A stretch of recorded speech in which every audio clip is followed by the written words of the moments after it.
I know I am late but better late than never. तब मैं react करने वाली हूँ ऑन मिराई मूवी के सीन 1 पे। सो बिफोर स्टार्ट मेरी एक्साइटमेंट भी बहुत ज्यादा बिकॉज मैंने सुना है एंड लोगों ने मेरे को रिक्वेस्ट किया है कमेंट सेक्शन में उस पर रिएक्ट करने के लिए, बट मुझे थोड़ा सा डाउटफुल था कि परमिशन मिलेगी नहीं मिलेगी, so that is the reason थोड़ा।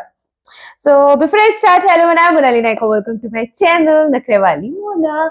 और अगर आपने मुझे अभी तक सब्सक्राइब नहीं किया होगा तो please to subscribe my channel. So let's go. Kalinga, my God,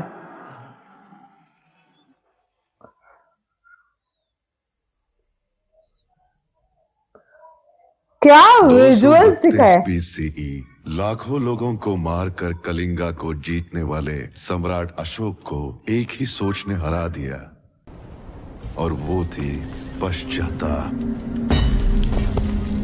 right. उसने जो हासिल किया वो जीत थी या हार, वो खुद नहीं समझ पा रहा था। उस पश्चाताप ने एक नए निर्णय को नाम दिया। रहस्य से हासिल की हुई अपनी दैविक शक्तियों की वजह से इतना विनाश हो रहा है। ऐसी विनाशकारी शक्तियां मुझ में नहीं रहनी चाहिए।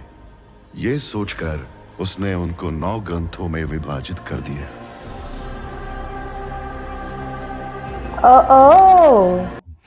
उन ग्रंथों को समर्थ योद्धाओं के हाथों में सौंपने का निर्णय लिया। अष्ट सिद्धि वाले ग्रंथों को 8 योद्धाओं के हाथों में सौंपकर अमृतत्व वाले 9वें ग्रंथ को भविष्य देखने की क्षमता रखने वाले महर्षियों को सौंप दिया। इनके द्वारा मानव जाति का संरक्षण गुप्त रूप से करने का आदेश दिया। पीढ़ी क्या स्टार्ट है? 9 योद्धा आने वाली पीढ़ियों को इन 9 ग्रंथों की जिम्मेदारी सौंपते गए। इस दुनिया में मौत को भी मात देने वाले ऐसे ज्ञानी ग्रंथ को पाने के लिए ग्रीक, पोर्तुगीज, मंगोलियन, ममलू से लेके हिटलर तक इतने ताकतवर लोग ने इसे पाने की खोज में कोशिश की, लेकिन उन्हें भी ये प्राप्त नहीं हुआ। आज की पीढ़ी में इन शक्तियों को हासिल करने के लिए एक असुर सोच ने जन्म लिया। Year 2000, Ambika Ashram, 9th book place. Okay, wow. Acharya, Ambika ji पिछले 48 घंटों से ध्यान में है। मतलब वो कोई खतरा देख रही है।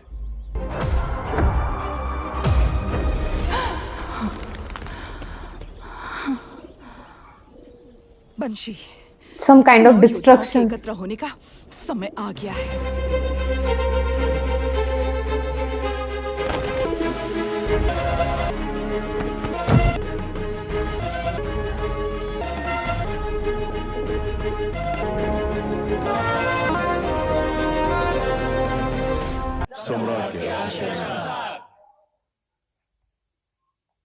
आपदा आने वाली है, हम उसे रोक नहीं सकते। वो तुम्हारे तंत्रवन से शुरू होकर सभी 9 ग्रंथ स्थानों तक फैल जाएगी। ऐसे भयभीत होने की बजाय उनका सामना करना ही बुद्धिमानी है। रोक सकती तो आप लोगों को बुलाकर भविष्य के बारे में नहीं बताती।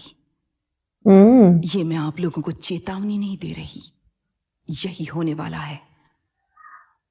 जो ग्रंथ मेरी सुरक्षा में है उसे मेरे तंत्र ही नहीं, मेरे बनाए सैनिक भी सुरक्षा दे रहे हैं। अंबिका, जो पहले योद्धा का कहना है वही हमारा भी कहना है। चाइनीज वगैरह भी सेना छू रशिया। अरे बाप रे। यहाँ बिना सैन्य का ग्रंथ सिर्फ आपका 9वां ग्रंथ ही है। बताना मेरा धर्म है और आगे आपका विवेक। स्वस्ति। स्वस्ति। अंबिका, वो लोग जा रहे हैं, एक बार फिर से समझा कर देखो। जब अहम आ जाता है तब मस्तिष्क ही नहीं, कान भी बंद हो जाते हैं। पर यह कार्य होगा कैसे? केवल एक ही मार्ग है, मुझे कैलाश पर्वत जाना होगा। आप गर्भ में संतान लेकर कैलाश पर्वत को कैसे जाएंगी और किसके पास जाएंगी? अगस्त्य मुनि, प्रभु श्री राम का मार्गदर्शन करने वाले त्रिकालदर्शी चिरायु ब्रह्म ऋषि।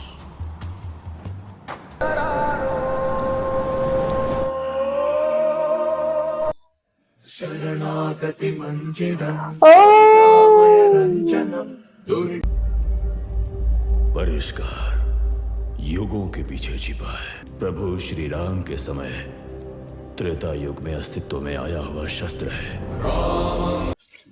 वही है, मेरा है। शस्त्र का नाम है। उसे मैं लेकर आऊंगी। और बताइए ब्रह्म ऋषि, तुम वहां तक नहीं पहुंच पाओगे। तो फिर कौन पहुंच सकता है?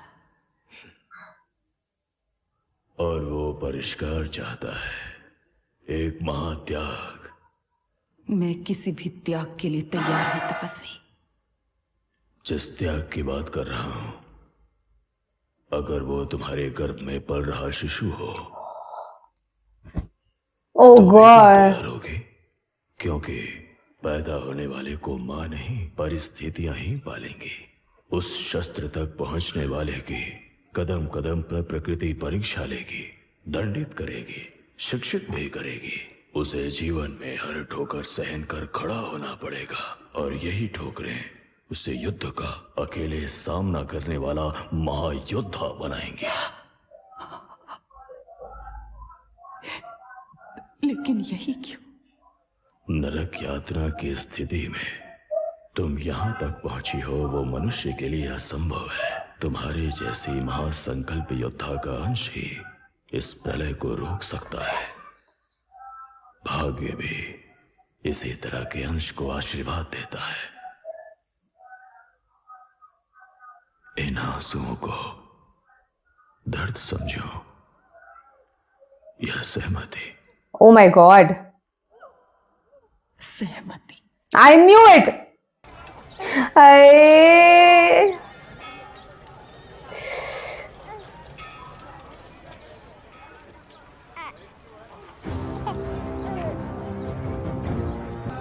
जयत्रिया।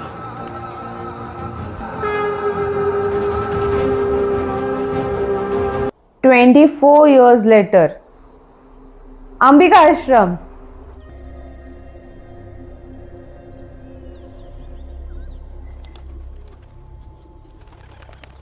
आचार्य, हमारे आश्रम की मार्गदर्शिका अंबिका को आज आश्रम छोड़े पूरे 24 साल हो गए। ओके। पिछले 24 सालों में जो उसने देखा था वही घटित हो रहा है। एक दुष्ट तांत्रिक शक्ति ने अब तक 6 ग्रंथों को अपने वश में कर लिया है। इसे 9वें ग्रंथ तक पहुंचने से हमें रोकना होगा। वो तांत्रिक शक्ति कौन है आचार्य? मानव जिसका सामना नहीं कर सकता, एक असुर शक्ति महावीर लामा। ओ ओ माय गॉड। 6 ग्रंथों पर कब्जा कर चुके लामा का अंतिम लक्ष्य 9वां ग्रंथ है, जिसे हमें बचाना है। क्योंकि 9वें ग्रंथ के अमृत को पाने के लिए बाकी 8 ग्रंथ साथ में होना जरूरी है। 9वां ग्रंथ किसी भी हाल में उसे नहीं मिलना चाहिए। अगर वह हासिल कर लेता है तो वो तांत्रिक भगवान बन जाएगा। हम ऐसी तांत्रिक शक्ति को कैसे रोक सकते हैं आचार्य? रोकने वाले हम नहीं हैं। अंबिका ने इसका उपाय 24 साल पहले ही बता दिया था। आज से 24 साल बाद आप मेरे बेटे को वापस लाना। और मतलब आप वापस नहीं आएंगी क्या? वो आता है तो समझो मैं ही आ गई। अशोक के शासन को बचाने वाला और मेराई तक पहुंचने वाला वही है। उसे ढूंढ कर लाने के लिए हमारे पास केवल 3 सप्ताह का समय है। ओके।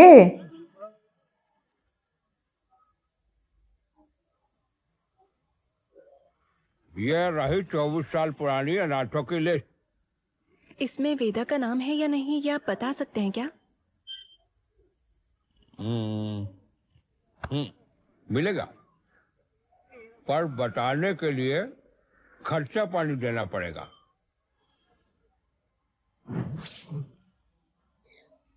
ओ गॉड, ओ गॉड, इसके पास भी।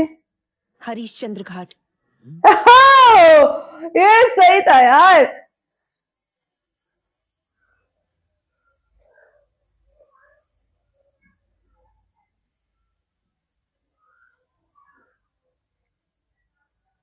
मुझे पढ़ने की जरूरत नहीं, वो मेरे पास ही पला बड़ा है। क्योंकि ये वहीं पे थे ना, उन्होंने शंख बजाया था। उसकी सोच और चलन सही है,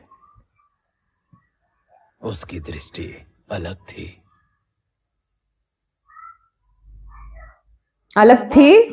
वो तारा मुझे पूरब की ओर जाने के लिए कह रहा है। काशी से Calcutta. Sir sir sir sir,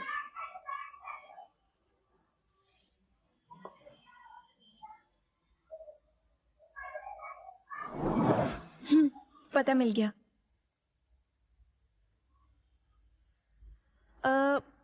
भैया, काशी से आए हुए वेदा के बारे में पूछा तो सबने कहा आप ही जानते हैं। वाराणसी वेदा कलकत्ता में शुरुआत में हम दोनों मिलकर कोयला बेचते थे। जेब में पैसा ना होते हुए भी वो अक्सर खुश रहता था। शायद 10 साल पहले उसने भाई, कोयला बेच बेच कर चेहरा काला हो गया है, कोयले का रंग तो हम बदल नहीं सकते। इसीलिए प्लेस ही बदल देते हैं। प्लीज, कहाँ जाओगे? वो तारा मुझे उस तरफ, दक्षिण की तरफ जाने को कह रहा है। हैदराबाद, ओ गॉड, कितने सारे जगह चेंज किए। वाराणसी, कोलकाता, हैदराबाद। ओके, जिस तरीके से मूवी स्टार्ट हुआ है, right from the start, it is so interesting about 9 books जो है, जैसे इसको प्रिजर्व करना चाहिए। अगर ऐसे मतलब 9th वाली बुक हाथ लग गई तो वो क्या, तांत्रिक केस का सबसे बड़ा सम्राट काइंड ऑफ हो जाएगा। ठीक है, तो everything was so beautiful. Ambika house, वहाँ कितना पीसफुल दिख रहा है। गेस ये लोकेशन भूटान तो नहीं रहेगा ना? अब मुझे कहना, इतना दिखने में वो इतना खूबसूरत लग रहा था। एंड ऊपर से उनके बेटे को ही मांग लिया, तो 24 years वो वाराणसी, मतलब सिर्फ वाराणसी में नहीं रहे। एंड अभी नेक्स्ट सीन में शायद इंट्रोडक्शन सीन होगा यहाँ पे। सो देयर समबडी जो मेडिटेशन कर रहे हैं अंबिका पैलेस में, अंबिका हाउस में, and she is also having so much of power और सो मच ऑफ एजुकेशन, जहाँ पे वो लोगों का माइंड रीड कर सकती है। काश ये पावर मेरे पास होता। So this is so nice. मतलब ये बोलते ना आप, सीन 1 से ही अलग कनेक्शन हो सकता है। सीन 1 पे आप लोग को बहुत सारी स्टोरी पता चल रही है, मतलब लाइक वो इस तरीके का बिल्टअप है जहाँ पे आपको इंटरेस्ट आ रहा है इस मूवी में। मेरे को उस तरीके का लगा ये। पर सब कुछ आपके रिस्पॉन्स पे होगा ऑफ कोर्स। तो आप अगर अच्छा रिस्पॉन्स दोगे तो मैं सीन 2 जल्दी लेके आऊंगी। इसलिए जितना हो सके लाइक कमेंट शेयर से भर दो गाइस। हो सके तो सुपर थैंक्स भी देना, मेरे चैनल के ग्रोथ के लिए हेल्प हो जाती है। बाकी परत न्यालेचा बाय।